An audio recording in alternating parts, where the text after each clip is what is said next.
সম্মানিত হাজিরিন, আল্লাহ পাক রব্বুল আলামিন 9 প্রকার এমন মানুষ আছে যেই মানুষগুলোকে আল্লাহ তাআলা জান্নাত দেবেন না। 1 নাম্বার প্রকার হলো মুশরিক যারা, তাদেরকে আল্লাহ তাআলা জান্নাত দেবেন না। যারা আল্লাহ তাআলা ব্যতীত পৃথিবীর মানুষের পায়ে সিজদা দেয়, এমন কি মানুষের সাথে আল্লাহ তাআলার সঙ্গে মানুষকে অংশীদারিত্ব বানিয়ে ফেলে। আল্লাহ পাক রব্বুল আলামিন ওই সমস্ত মানুষদের ব্যাপারে বলেন, ইন্নাহু মান ইউশরিক বিল্লাহ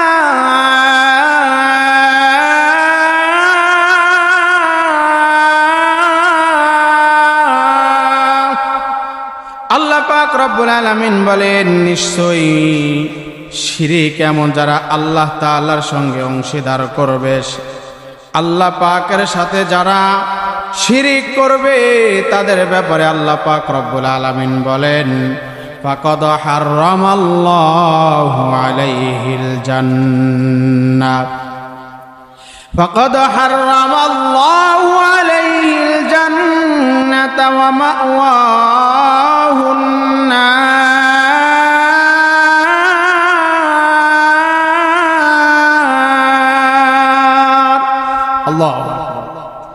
আল্লাহ পাক রব্বুল আলামিন বলেন, ও পৃথিবীর মানুষ ভালো করে শুনে নাও, নিশ্চয়ই যারা আল্লাহ তাআলার সঙ্গে শরীক করবে, অংশীদার করবে, ফাকাদ হারামাল্লাহু আলাইহিল জান্নাহ, আল্লাহ পাক রব্বুল আলামিন বলেন, নিশ্চয়ই তাদের জন্য আমি আল্লাহ তাআলা জান্নাত হারাম করে দিয়েছি।